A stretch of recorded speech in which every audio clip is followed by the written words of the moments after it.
Hello and welcome everyone. Thank you so much for joining us for this e-commerce event. Very much looking forward to sharing with you our panel of e-commerce experts. We're going to talk about the do's and don'ts of international sales on e-commerce. Just to let you all know, we have some wonderful trainings queued up this month. Please do check our calendar of events, as well as checking out our services that we offer to assist you in your international trade endeavors and our membership options here at the World Trade Center Denver. I am Catherine Ceresa, the Director of Business Development for the World Trade Center Denver, and I am honored and thrilled to introduce you to Michael Carney of the E-Commerce Association, calling in to us all the way from the other side of the world. Thank you so much, Michael. Thank you, Catherine. Yes, hi, I'm based in New Zealand and I'm chairman of the E-Commerce Association. Now, I've been selling online and providing e-commerce advice to my clients since the mid-1990s. My particular background is in advertising and marketing, with several decades spent in leading advertising agencies, but my longtime passion is technology. And so when the internet came to New Zealand way back in 1987, I was quick to jump on board, and I was connecting for a mere $2 a minute. Newspaper and magazine articles were available to me for just $15 an article. Now, I'm sure that's a business model that the publishers bitterly regret abandoning. In 2005, I wrote a book about New Zealand's leading online auction site, the local equivalent of eBay. The first edition of that book sold out within 6 weeks, so clearly the thirst for e-commerce has been around for a while. Since 2010, I've been creating and running online training courses covering various aspects of digital marketing and e-commerce. By the second half of 2020, noting the massive growth in e-commerce, I set up the E-Commerce Association to help businesses around the world to make more effective use of e-commerce.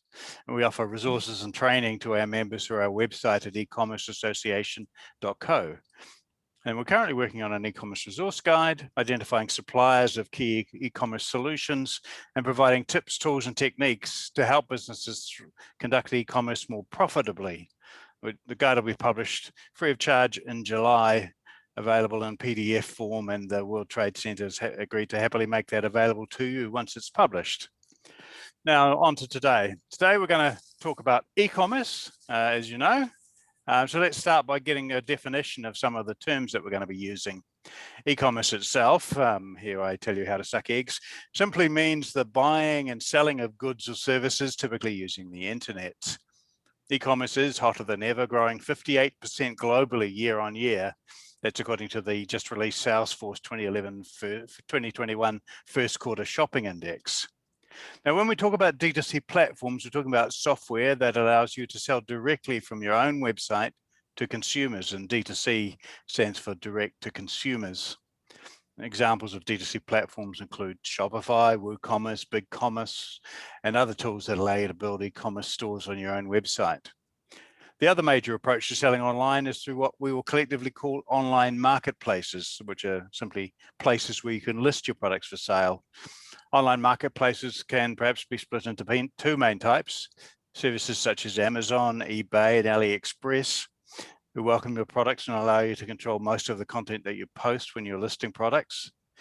You can also apply to be listed through other online retailers such as Walmart and Target and the like, and they may allow you to sell your products through their stores based on their permissions, but they also very much control what is posted and how. And just one other term that's very much a hot topic these days is omnichannel. That simply refers to selling to the consumer through multiple channels. For example, companies, again, such as Walmart, are happy to sell to consumers in each and every way that they can, including in-store, online, or enabling their customers to buy online and then pick up in store. And I mean, none of that will be particularly new to you, but it helps just to get that on the table so that you know what we're talking about. Wonderful. Thank you so much, Michael. Yeah, good things to clarify because the lexicon of e-commerce is ever living, ever changing. So very helpful when we throw around these acronyms for the rest of today to know exactly what we're speaking to. Just a reminder to the audience, please use the Q&A function on Zoom to tee up questions for the panelists. We will spend the last 15 minutes in Q&A. We'd love to hear from you and love to address your questions. Next up is our own World Trade Center Denver's Jamison Shelton, who will be moderating the event today. Thank you so much, and take it away, Jamison. Hello, my name is Jamison Shelton. I manage our consulting practice here at the World Trade Center Denver. And in addition, I'm also the director of our Global Trade Activator program, which helps companies to develop and grow their global businesses. So if anybody's interested, please reach out. And with that, I'm going to go push this over to our panelists and let them introduce themselves. Awesome. Thank you, Jamison. Nice to meet everyone. My name is Maddie Alcala. I live here in Denver, so very excited to be a part of this event. Just a little bit about me, though I'm living in Denver now, I spent about the past 10 years of my life in New York City, Lower East Side, for anyone who's familiar with the Manhattan neighborhoods, but moved back to Denver last summer. I spend most of my days working on things related to Gooten. So Gooten is an e-commerce technology and fulfillment startup. We were founded around 2015, and our mission is to provide e-commerce merchants with scalable and seamless access to global on-demand fulfillment. So what that means is that every order we fulfill can be made with a minimum order quantity of 1. So it's essentially made to order. And as we've grown over the past several years, obviously we saw a huge explosion in 2020, as most of us did who were in the e-commerce world, but even more so the on-demand trend and the shift away from inventory for businesses selling online has been a major theme. So I work with about anywhere between a couple hundred businesses on a weekly basis, but my team supports several thousand merchants that use our platform and want to take advantage of on-demand as a fulfillment strategy. So very excited to meet everyone, and thanks you all for taking the time.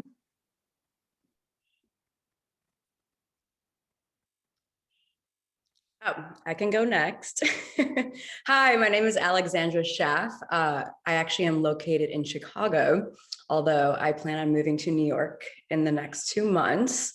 I've been all over the globe, or not globe, I would say United States. Used to live in Los Angeles for 4 years.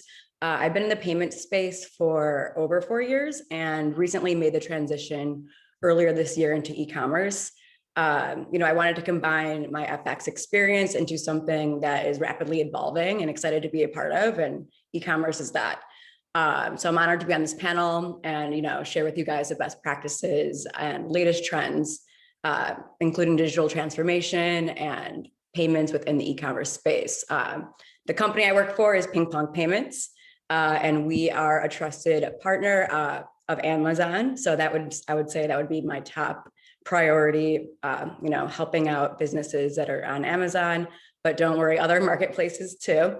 So we have over 600,000 e-commerce merchants. So they can trust us with their payments, cross-border payments, anywhere from VAT payments, supplier payments, and more. So thank you. Hi, my name is Scott Sinclair. I am a British Arkansan living in Denver, Colorado, and I am passionate about skiing, entrepreneurship, and e-commerce. I remember very vividly bidding on my first Pokemon card when I was age 9 on eBay, and I think I've been hooked ever since. I'm currently working for a company called OneStone in the role of Senior Director of E-commerce. OneStone is a multi-retailer, multi-platform or multi-marketplace agency that supports brands and manufacturers with all aspects of selling online. Everything from strategy to content to marketing to insights and analytics to supply chain to margin protection. We really become a true extension of your team and support with turning e-commerce into a competitive advantage. That's kind of our motto. I love this e-commerce space because I really feel like we're on the forefront of adjusting to consumer evolution, and it's a privilege kind of shepherding in this new way of doing retail. And so excited to talk some e-com today.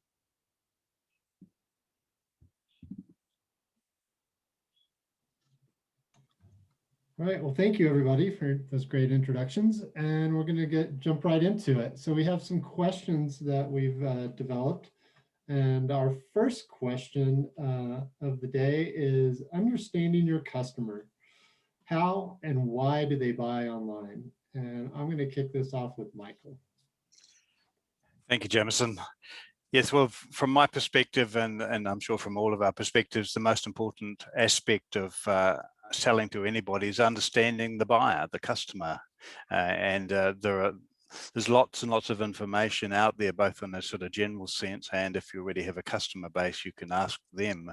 But from my perspective, there are 5 key attributes that you should learn to consider and know about if you're going to consider the customer. And the first is, well, you know, what are their demographics? Who are they in terms of, say, their age range, their gender, their location? All of those will have a bearing on exactly what they are looking to buy. Also, what do they do? What are their interests and their online behaviors? Are they browsing, as many are these days, through mobile devices? Do they need stuff now, or are they willing to wait? Is price a big consideration? And why exactly are they buying? What's triggered their need and their desire? When are they likely to buy? And how are they going to buy? And those 5 aspects are, for me, the key role in terms of customers. Yeah, I agree. I would say that, trends within the past few years, obviously shopping has taken a huge leap from brick and mortar into e-commerce. So highly recommend anybody selling any product to get online. And obviously COVID within the past year has had a huge impact on that as well, to make it more efficient and easier for your brand to be able to get itself out there. Yeah. Yeah, I think ultimately, like, an e-commerce consumer is buying for reasons that they can't buy in store, whether that's convenience or the ability to comparison shop. And I think building your strategy, your e-com strategy, around that understanding that consumers want stuff quick, and that fulfillment piece, which I'm sure Maddie will speak to even more depth, is ultimately like one of the foundations of e-com. But that piece, I think, is outside of supply chain, like the ability to comparison shop and use enhanced content and really tell your brand story is an important element as well. Yeah, I would completely agree. And I think, Alexandra, you mentioned trends in the space. Something we've seen a lot at Gooten, we spend a lot of time thinking about, is the rise of personalization and how e-commerce enables that. So not only can you get to know your customer really well, but across platforms and even to the fulfillment angle now, there's ways to personalize that buying experience to your customer once you do get to know them. So marketing, what you're actually speaking to them on your site, and then what we do at Gooten is actually help you create products that are unique to that customer. And we found, in multiple studies, of course, I found if you do basic Googling, that when you're able to do that successfully, the impact on conversion rates, return buyers, ultimately overall brand satisfaction is huge. So I think it's not just knowing who your customer is, but it's taking it that step further once you do know, and thinking about how you could personalize the shopping experience to them. Beautifully stated. And in addition to that, I would suggest that when you're entering into your e-commerce strategy, you would want to start with the tools that allow you the visibility to get to know your customers first. Yep. And the only thing I would add in there is, the reason, e-commerce started was to make things easier for your customers, to be able to get in front of more customers in an easier way. And now with the proliferation of e-commerce and credit cards and different shopping platforms, and just how easy it is to get online, it's just an expectation. It's e-commerce is really just business today. Right. I think that's a great point, Jamison. The omni-channel is e-commerce, and seeing your shopper in brick and mortar and online in the same way, and just thinking about it as different touch points in their path to purchase, I think is a really great strategy. We're seeing that especially at Walmart, like that focus on omni-channel. They've merged their brick and mortar and their .com selling teams. They've merged advertising capabilities. It's clear that rather than seeing the businesses in silos, it's one true omni approach. Yes, from the consumer's point of view, they believe they're dealing with you or with Walmart or with whoever as a single organization, regardless of how they actually access it. And with cell phones in our pockets, we think that they're available to us anytime. Right. 24/7. Accessibility is huge when it comes to e-commerce. So And you have such a broad range to be able to promote your brand in so many ways and utilize anything from Instagram shopping to being able to pay out in Apple Pay, or even, what are some other examples? Like Klarna, which is an installment pay, option for people that maybe can't afford it fully right now and want to do installment. So there's such a growth right now within your abilities on how you want to sell your product online. Alexandra, the way you talk about like accessibility, like Amazon has 2-hour delivery in some situations. Right. that ability you just can't, avoid. Yeah, and from an omni-channel standpoint too, I think what's been really interesting is to see the blending of the physical and the digital. I even was noticing this. I had to furnish a new apartment and was doing some shopping in Kohl's, and they have a feature now where you can walk around and actually pick out your products. And then if you prefer, you can check out yourself with those products and they're all shipped directly to your house. So for me, it was perfect because I didn't have to worry about moving things, but I'm seeing a lot more of our partners doing that as well. And obviously we're more in the on-demand dropshipping space, which facilitates a lot of that. But thinking about when hopefully we're all much more in person again, people do like to touch and feel and actually pick their products out, but blending that with an e-commerce strategy and merging those two together, I've seen be super successful with some of our clients as well. Right, And I've seen a lot of that. Oh, sorry, online, even with sunglasses, to being able to lay out certain things that you want to buy within your space, like your living room. They give you like a demonstration now what it looks like size-wise and gives you a whole landscape. So there's a lot of more tools coming out that are really cool. Yes, in parts of Asia, you can go in store and choose the products that you want to buy, and then you just walk out and they're shipped to you directly. You don't have to carry anything. Or I think there's like 8 of them now, the Amazon Fresh grocery stores, which are no pay, meaning once you put the item in your cart, you can just walk out and it charges your Amazon Prime account. That's the evolution of shopping. When we talk about Omni, right, we talk about the ability to purchase a product from any device, any place with 2-hour delivery. Like, I think ultimately that's where the space is going. Okay. Yeah. So easy returns. easy returns. So let's move on to, 2 of the most popular channels right now. This is not all encompassing, but 2 of the most popular channels right now are your marketplaces like Amazon, and then selling direct to consumer. And so, Alexandra, I'd like to kind of move this over to you. How would you decide what works best for your international customers? Right. That's a great question. I would honestly say both. And just to know the difference between the two, especially during your early stages, Amazon provides, traffic, and it's easy to get you started, and you can at least have a few customers with a huge amount of investment, which is useful for starting out your e-commerce business. To be successful in DTC, though, requires extra work for you to make sure your products are discoverable. It does involve a little bit of investment in marketing to get that initial exposure. So I would suggest, trying out both. One, so you have a nice brand representation and also for fulfillment needs, and then also having, at least Amazon or a few other marketplaces going, like Walmart, in order to easily get your brand out there to buy. One of the things I would say, that, and I've suggested this a lot, is especially when you're looking at international expansion or selling outside of the US, Amazon and other types of marketplaces like that are a good way to test the markets before you really invest too heavily in your direct consumer business. Right. And so you can test your products, your pricing, and you can do it in a lot of different places pretty easily. So yeah, most sellers, will start on Amazon.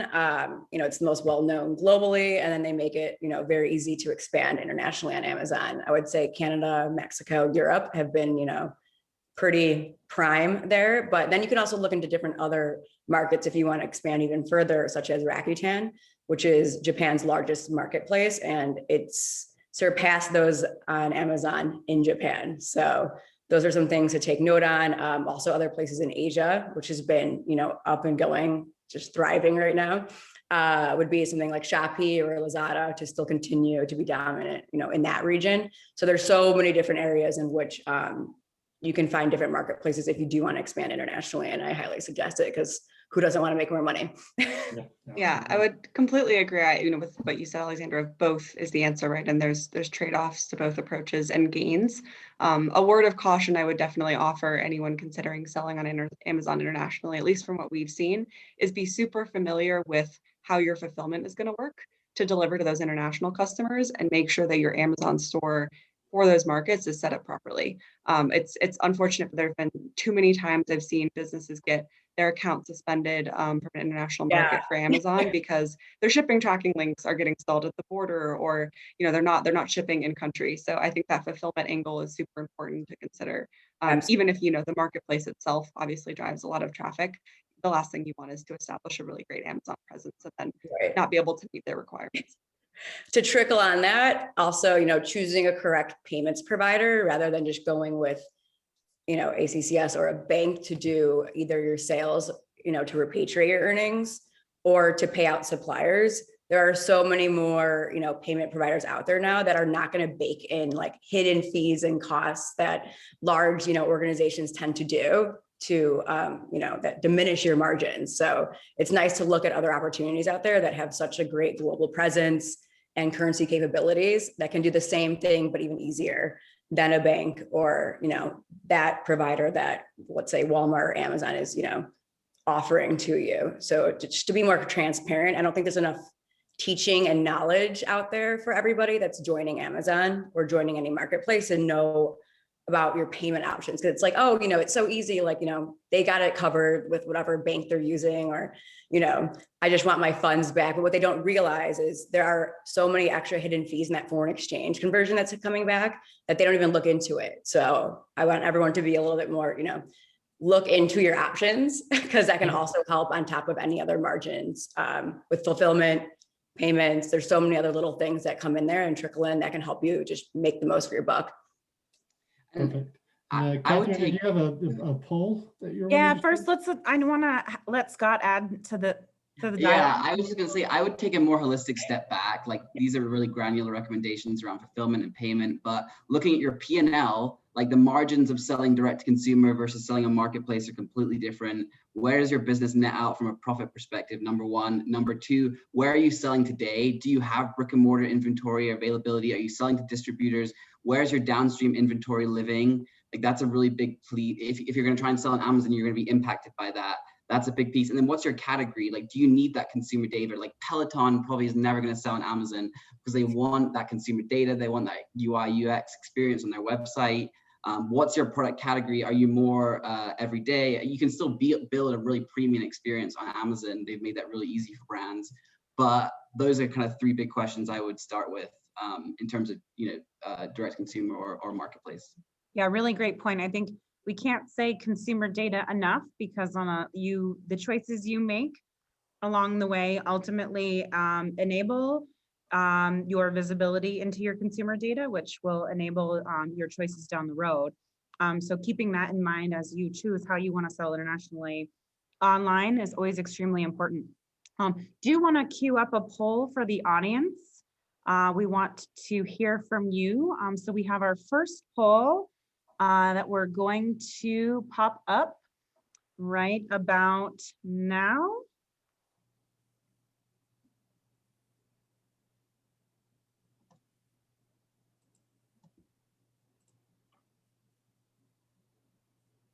We'll take a few more seconds and go ahead and answer our poll question.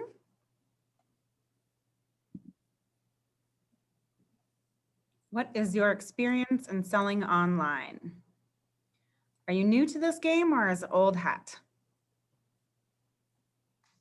Thank you for your answers.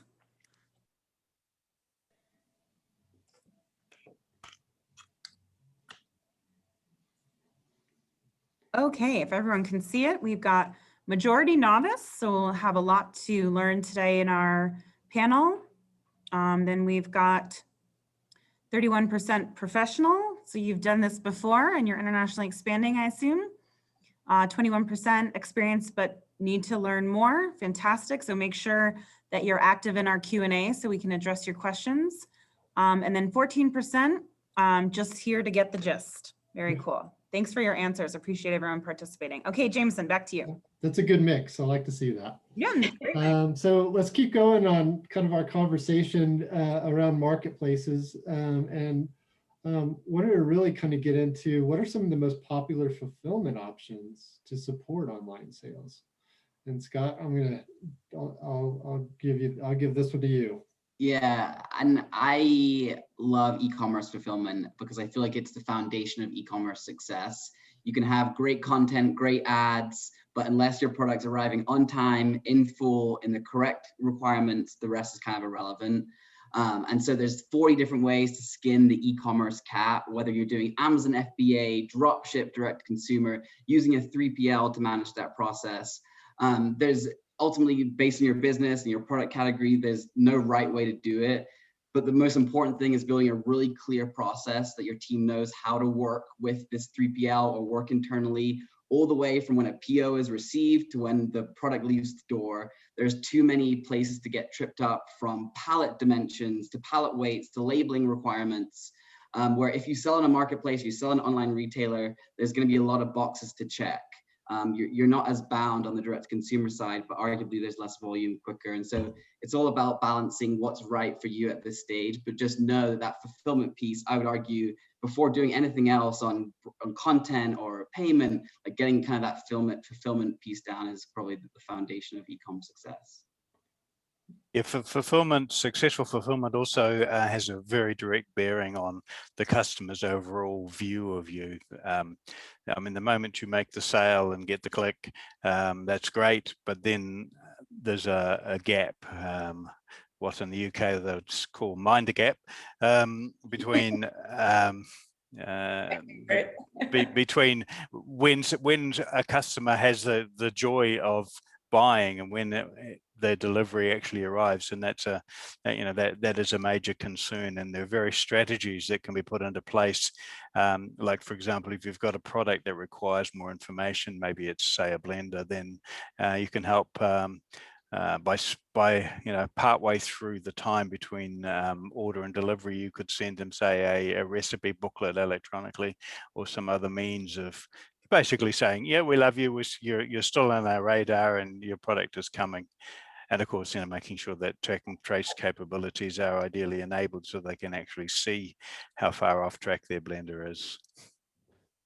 Yeah, I think on the fulfillment angle, obviously so much to unpack here, but to really oversimplify, there's three main things to think about when you're setting up the fulfillment, right?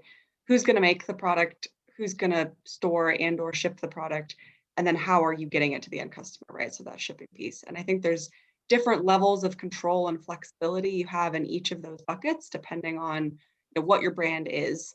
And so obviously we talk a lot about brands who don't have to hold inventory because what they're selling can be made on demand. And so they have more flexibility to influence those first two buckets. Whereas obviously if you're selling blenders, your overall construction supply chain there is much more complicated and you have to get those sitting on a shelf somewhere. But I think in both of those two pieces, obviously it's what I tell businesses, work with the experts. It's too often that I've talked to a brand who's bought their own printing equipment or opened up a warehouse, and that can be wonderful sometimes and really help you grow. But there are so many good solutions out there now for on-demand warehousing and 3PLs and production partners that can take a lot of that headache off for businesses. Because at least most of the businesses I talk with, they really want to focus on growing their brand and doing the marketing and getting to know the customer. And fulfillment is one of those nagging things at their heels that they know they have to do, but it's extremely complicated. So leverage experts where you can. Don't try to reinvent the wheel. That'd be my one piece of advice. And the shipping piece, that's where I think everyone on this phone call would probably agree. We all have the least amount of control. There's a couple major carriers. To really get leverage with those major carriers, you have to be a huge retailer. I've seen a couple questions already come through in the chat, but I think the shipping angle and setting expectations there, especially what's happened in the past year, is huge. And it really does go back to that where are you selling component of if you're selling on Amazon and you're expected to deliver within a certain time frame, to some extent you're at the mercy of the shipper that you use, and that may go really well or it may not. Whereas a DTC approach, I think you have a lot more flexibility to set expectations around the customer and provide them with the knowledge that something could go wrong in that part of the process and what your brand could do to help them. Right. That's a great call out, Maddie, just like on the Amazon piece. If you are selling to Amazon and you are experiencing like operational chargebacks, we've had great success in documentation where you're screenshotting your PODs, your appointment requests, because you can dispute a lot of those charges on the back end if you're persistent and have the right evidence.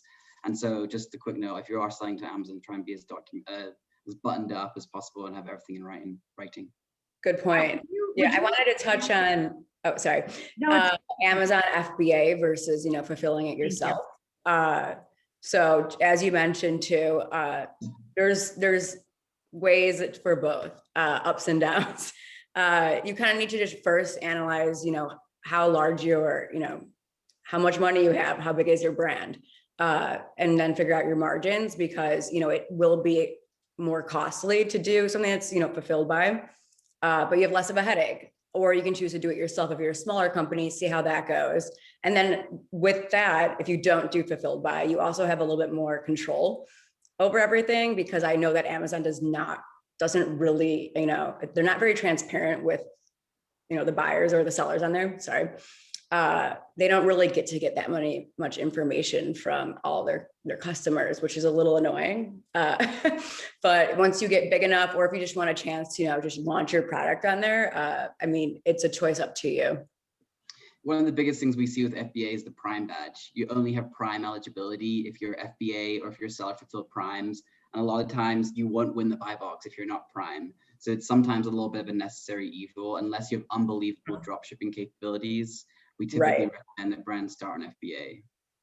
Perhaps Absolutely. I should just point out for the 34% of us who are novices on the call that FBA means fulfillment by Amazon. Yes. And yeah, and that means that you ship your products in bulk to Amazon, and then Amazon will send them out on a per order basis.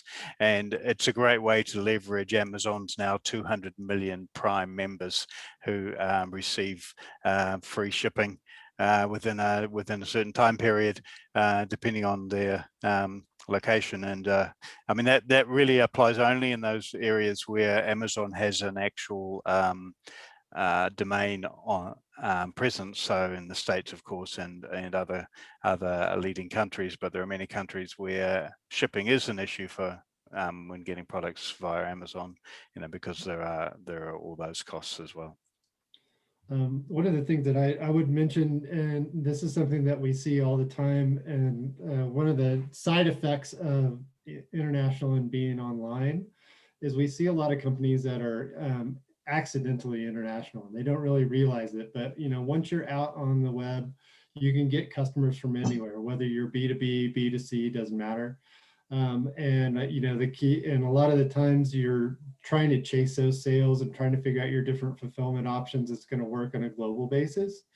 And so one of the keys to really, because there's so many different fulfillment options and different ways that you can go, really having a clear strategy on really which countries you want to focus on and how you're going to go there. What's the biggest opportunity for your business, and then being able to weigh all of those different fulfillment options is one of the keys to being successful and being able to grow on a global basis.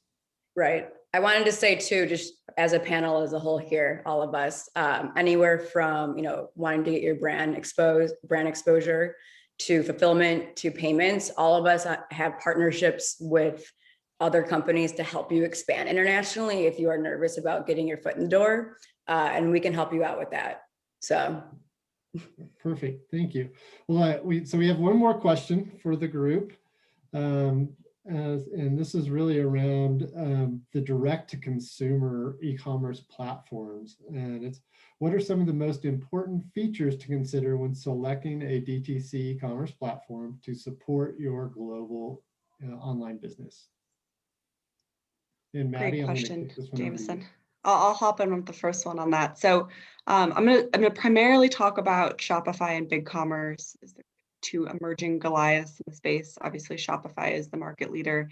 Big Commerce is very much nipping at their heels and growing quite quickly. I know there's a lot of other options out there: WooCommerce, PrestaShop, Wix, Squarespace.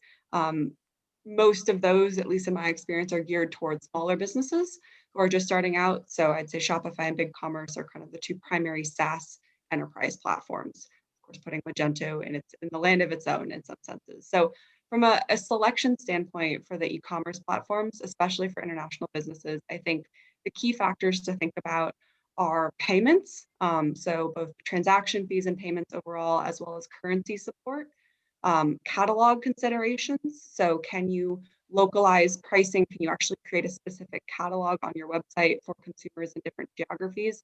And then related to that, do you have any limitations on product creation or SKU counts that the platform imposes on you? And then of course, there's the access to fulfillment, inventory, shipping, integrations, everything that goes along with what that platform makes available to you.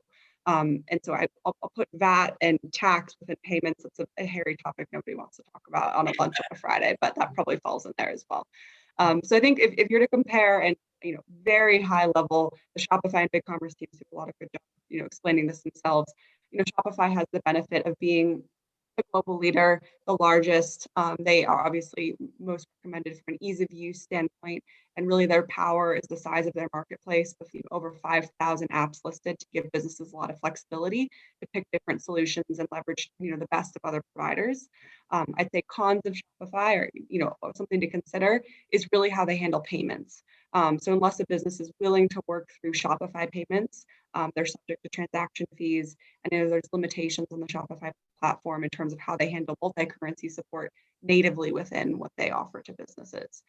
The Big Commerce side tends to be a much more open platform in terms of what businesses can decide to bring in. So no limitations around the payment standpoint. There's no transaction fees for businesses depending on which payment provider you go with.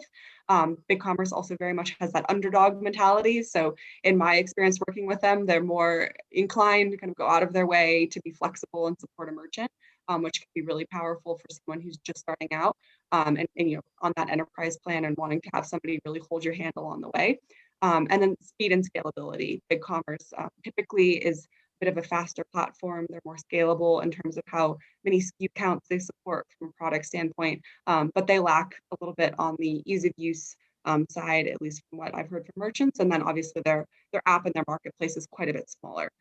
So even if you throw up a quick search Shopify's marketplace versus Big Commerce, you got 550 results. If you type in international with Shopify, you got 15 if you type it in with Big Commerce. So some of that is due to more native features within the Big Commerce platform, but I think that the app marketplace size is a pretty good indicator to see where you have a lot more options available to you if you go with Shopify. Nice. Yeah.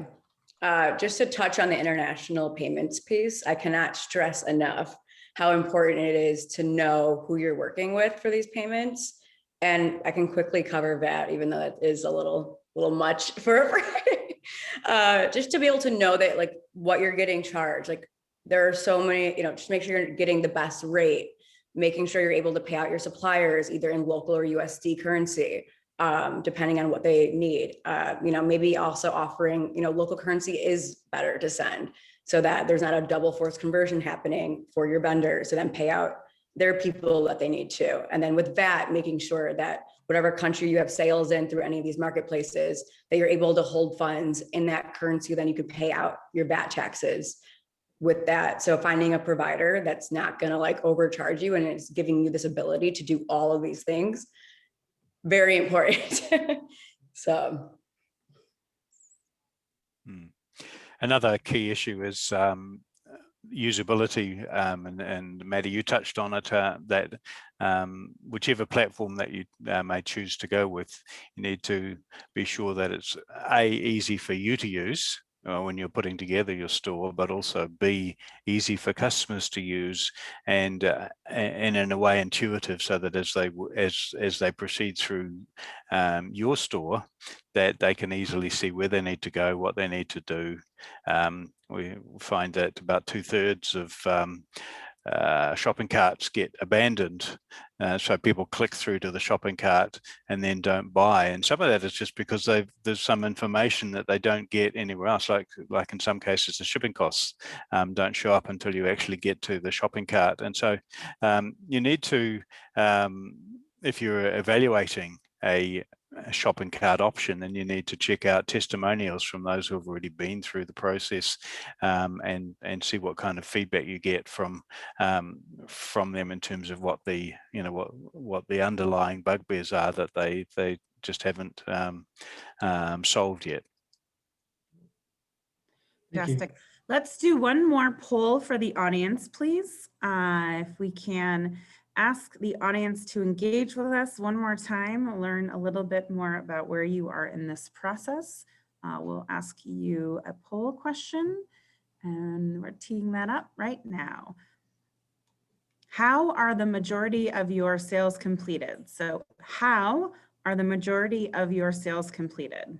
We hope you answer this question. That is, how are the majority of your sales completed? And feel free to add other ones you want to get into. I don't know if that, or maybe in the Q&A questionnaire. Yeah. Not through this.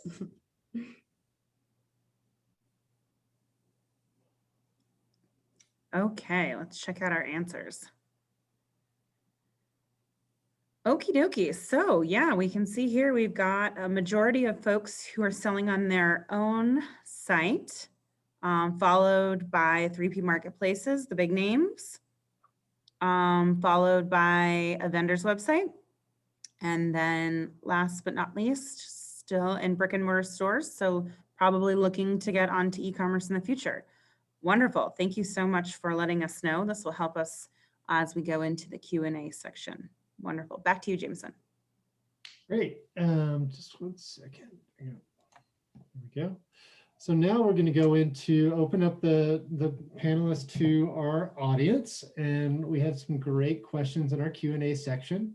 And let's start with from Anonymous. What are some of the best practices when starting your e-commerce store globally?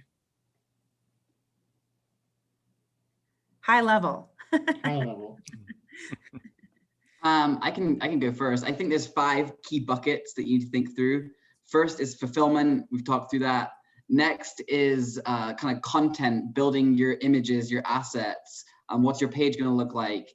Next is marketing. How are you going to drive traffic to your site, social media, et cetera, et cetera. Margin protection or payment. How are you going to get paid correctly? And have you built those systems well? And then finally, what's your strategy? What's your pricing architecture? What's your consumer look like in these markets? What do you want to achieve here? What's the size of the prize? What does the market look like? Kind of applying that high level strategic outlook to all those previously mentioned buckets, I think is where I would start. I would just add to that strategy piece, Scott, the globe is a very big place. And so, picking off a couple of key countries or regions would definitely be my recommendation. I think trying to sell to everybody everywhere is, going to make it extremely difficult to manage. So, if you're just starting in e-commerce, maybe start with what you know, start with the US market. With Canada as your next opportunity to expand, or Canada, Australia, English-speaking countries. If you want to tackle site localization and multi-language and multi-currency and all of that off the bat, it's probably going to make your head explode. So I would say crawl, walk, run as much as possible. Great point. I agree. Yeah. I love the 5 buckets. It's also dependent on what your product category is and where is it sellable, and where is it needed? And then you can build off of your marketing strategy and your brand from your first initial e-commerce platforms that you're on to then think into expanding. And we're all here to help you guys do that. Why don't we ask the audience to pop into the chat some of the countries that they're currently selling online and some of the countries that they hope to enter into the e-commerce marketplaces. So we'd like to ask the audience to let us know, let the panelists know in the chat. Just pop in the name of the countries that you hope to expand to or that you're currently operating in. While they're doing that, I'll just comment that direct marketers find the top 5 countries in terms of response rates and successful sales tend to be UK, USA, Australia, New Zealand, and Canada. And so they would be, from an English language perspective, at least the 5 that you would start with before you expanded into other markets. So it'd be USD, CAD, AUD, GBP, Euro. Yeah. That's a good point on the product category as well. If you're a pork rind manufacturer, you're probably not going to have great success in Qatar or Saudi Arabia. Taking those cultural nuances into it doesn't hit every time, but like that's a really big piece as well. So it feels like we're starting to create a map for our audience as well. We know that the majority of them are engaging in online sales, so they do have a hold of their current customer data. They're looking to know how to expand in e-commerce, looking to know how to expand internationally. And so you can follow Maddie's guidance to crawl, walk, run, and listen to Scott's guidance about the 5 buckets, especially raising flags surrounding making sure you know how you're going to get paid, as Alexandra just spoke to. And then also, I think it's important that we note that there are pitfalls when you start to adhere to some of those bigger marketplaces, because they have more leverage. So you're going to be entering into agreements that are much more beneficial to their terms. So you have to make sure you're ready for that. You're ready and you read the fine print, because there are a lot of seller pitfalls, such as competing with counterfeit on some of those big marketplaces. So I just wanted to interject there and add those points in. The other thing to make sure, and this kind of goes back to Alexandra's point earlier, depending on your category, you need to make sure that you're able to sell your products in those countries. Because of the ease, again, because of the ease of the internet and the fact that you can be essentially everywhere very quickly, you need to make sure that even though you can, should you? Right. So that's really an important thing to come take a step back and make sure that do you have specific labeling requirements, or do your product, if you're selling electronics, do they have the right plugs? I was just going to say electronics. Right. Do you have the right CE mark, those right marks to be able to sell in the country? So there's a compliance component that you have to really take into consideration, and it's a really easy area for people to get into trouble. There's also freight concerns because depends on the size of your product and the weight of your product as to how much it actually costs to ship to some of those wider ranging markets, and you may price yourself out of competition with local retail. Yeah, and to that end, right, you might pour a lot of marketing into getting customers from these new geographies and pat yourself on the back about all these new sales, and then get absolutely crushed from a shipping standpoint in terms of how much you're paying. So, it's top line, of course, driving new traffic and getting new eyeballs, but it's the cost of support, I think, is just as equally as important. And so having a really good sense of your ROI from a marketing dollar standpoint, I think, is very important. In the same vein, I wouldn't recommend, and I love the panelists' opinion here, on like expanding internationally until there's a really, really thorough understanding of the domestic supply chain. We talk about buy box and counterfeit and competing with other sellers. Unless you know where every piece of inventory in your downstream flow is going, have that lockstep before kind of moving internationally, because likely that you'll end up competing against yourself one way or another. Having like a really good flow of where, so don't do that one-off promo discount sale to a distributor because you're trying to move through some inventory, because that'll come back to bite you eventually if you don't have a good check on it. Yep, agree 100%. And it really, I think if I had to pick one best practice, it's be intentional about what you're doing, and have a strategy and know why you're doing it ahead of time. And that's the one thing that is the biggest factor in whether you're going to be successful or not successful when with global expansion. Right. And also I wanted to add, don't get yourself let down if a certain e-commerce website isn't working for you. There's so many other options out there to try. Obviously, starting off on like an Amazon, and then a DTC like Shopify or Walmart is a great way to start for just initial footprint. And then you can start looking into some of the other options, especially if you want to expand globally. Yeah, it's a great point. Like each e-commerce marketplace and retailer has their own benefits and weaknesses. Like box.com is the club offering of the online world. It's like Sam's Club or Costco, but only online. So if you're bigger bulk products, maybe maybe Box makes sense. Like exploiting if you're trying to test and learn a bunch of stuff, Amazon makes sense because the new item upload process is so easy. Like leveraging each platform for their strengths is ultimately the goal. I think it's a great point. Yeah, I like to tell people to think of each country as a new startup with their business, and kind of have that startup mentality where you're testing your market, you're testing your customers, and if it doesn't work, you shift, right? And you try something new. So it's adapt and and test and test and test. And that's how you really develop a strong international strategy. So just to give okay. the panelists a recap of our chat, we've got responses from our audience that they are up and running or hope to be in the UK, Canada, Japan, China, UAE, and Oz, with the majority in UK and Japan. Let's change direction a little bit. We got a great question here from Suzette Nickel.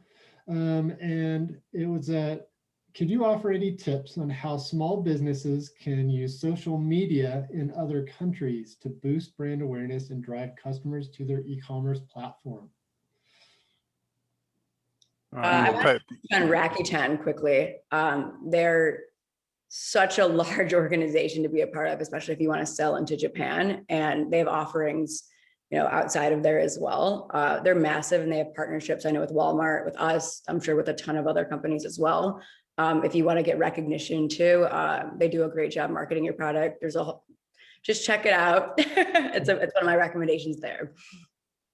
Perhaps I can chime in here because I do teach social media marketing usage as well. The first thing that you'd want to do in terms of using social media in a country other than your own is to find out which social media you should be using. So you'll find out whichever marketplace you're going into, there will be statistics on penetration into those markets. So you start by finding out which are the key leaders, and you Google social media platforms, Japan, or whichever market that you're looking into.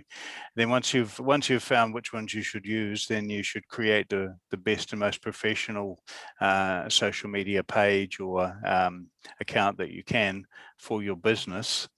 And then once you've got that going, then you start posting, but you're also most likely these days need to use paid advertising to drive people to your page and to your website. And but you've got to understand that search marketing is probably more effective rather than social media in terms of finding buyers for your wares, because social media is a nice way to build your brand awareness and reputation, but you're unlikely to convert as many as you can if you simply choose the right keywords in search marketing. Yeah, and I think you can think of your buy box on Amazon, for example, as an extension of your media and marketing arm. Scott, would you agree? I know that I would suggest to use that A+ functionality. I think it's worth every penny. It's similar to what Michael was suggesting, paying for your space. Yeah, absolutely. I think the growth of e-retailer specific ad spend is only becoming more and more prevalent, where not bidding on Google, but bidding actually on Walmart search terms, on Amazon search terms. There's a bunch of great organic levers you can use on Amazon, like A+ content, like using your store page really well, using item 360 if the product set makes sense. And that's organic free, but then you're absolutely right. There's that pay to play, anywhere from 3 to 10% of total sales based on your goals, just to show up when someone searches your term. Because if you don't win that spot, then your competitors likely will be. And so that's when you think of retailer specific ad spend, it's becoming a necessity. And I think more and more retailers are just going to start launching it. And so when we think of social media, like knowing that you're going to need some, but if you're going down the Amazon or the marketplace path, knowing that you're going to need some budget to support your advertising efforts, I think is a good call out. Yeah, Amazon or these marketplaces in itself already have the advertising in it. As you see, if you were to click on something, you see on your screen on another page, you were just shopping here, like as a recommendation. So all of these like Instagram, Facebook, Amazon are intertwined to a degree. And I'm not sure, I can't speak on behalf of this, but I know there's different features on Amazon to be able to be on the top, or featured by Amazon, or to even have your own like kind of brand on Amazon. If someone can speak on behalf of that, or you can click on the brand and it has your own page. Yeah, some that's some exactly. 47% of listings on a typical page are actually sponsored listings on Amazon. Okay, there we go. Yeah, yeah. So clearly they understand the merits of their product, and definitely you're dealing with people who are qualified buyers when they hit Amazon. So yes, by all means investigate, but understand though that you are most likely to have to pay in order to get any traction. Right. And I know There's you can pay for like competitive pricing as well with similar products to make sure that your product is priced matched with everyone else's. Yeah, the price matching is a big pain point on the vendor side. On the seller side, luckily you can control your own price. So if you're going down Seller Central, you don't have to deal with that. But yeah, the Amazon advertising piece, and we're like this relationship between organic and paid rank is more important than ever, where you don't want to bid on a word if you're organically ranking higher. It's a completely different way of thinking about media and ad spend than social media or Google search. It's the fact that you can link it to a conversion so directly is completely unique. And I see more and more budgets moving away from Facebook and Google to Amazon, Target.com, Instacart.com. We've invested in some tools that allow us to do day parting, where you only spend 11 a.m. to 2 p.m. on these sites, or AI-based goals. If your ROAS goes above X here, move here. But like once you're established on a retailer site, that's a big piece of your strategy to take it to the next level. And ROAS means, Scott? Return on ad spend. Thank you. In the Amazon world, there's ACOS, advertising cost of spend, or I don't know, I messed that one up. But that's like kind of an Amazon specific metric. I'll get my marketing team is gonna be mad at me for that one. But it's okay. There's no shortage of acronyms in the e-commerce world. You need your own directory for each site, right? And that's why we have the experts here to help us. Sounds like we have time for one more question from the audience. Let's see. How about where should we? Well, we kind of talked about this just now. What's the best? Oh no, is there a dropship model? Is there a way to handle returns from international e-commerce sales within the dropship model? Short answer is kind of. It depends. Honestly, it depends on who is doing your dropshipping, where that item is originating from originally. In our experience, for the most part, returning anything cross-border, it tends to be a no-go. I know larger retailers with more sophisticated dropship operations where they're running a lot of that themselves can accept that, or they have specified locations in country to handle those returns. But delivering something back to where it originally came from, if you're shipping cross-border, typically is not something that we've seen to be possible. Right. I have seen some service that do consolidated shipping where all your returns go back, and then whenever it fills up a big enough container, then they will ship all of that back. There are also legal requirements that you need to take into account depending on where you're selling and where that return is coming from. You may be required to take a return, or be on the line to actually pay for that return to be destroyed. Or recycled. So it's definitely, again, really having a clear idea of what are those key markets that you want to go into, and what are all of the different factors that you need to consider. Yeah, drop shipping and returns tend to be challenging, but possible. Thank you so much to our experts for joining us today. I learned a great deal, even having spent 4 years of my life working for Amazon. I learned so much today from all of you about selling on Amazon. So thank you so very much.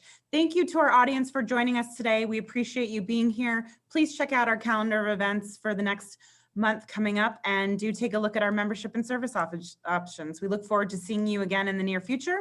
Hope you all stay well and safe out there in the snow if you're here with us in the Rocky Mountain region. And thank you all again. Much appreciate your time and efforts today. Thanks for your questions and engagement. Thanks to our panelists. Thank you, Jamison, for moderating. No, my pleasure. Thanks, everybody. Thanks, guys. Thanks for organizing this, and thanks everybody. Appreciate it. Stay well. Thanks. Happy Friday. Have a wonderful Thank you. Happy Friday. And thank you to all the World Trade Center Denver staff behind the scenes. Appreciate you all as well. Take care, everyone.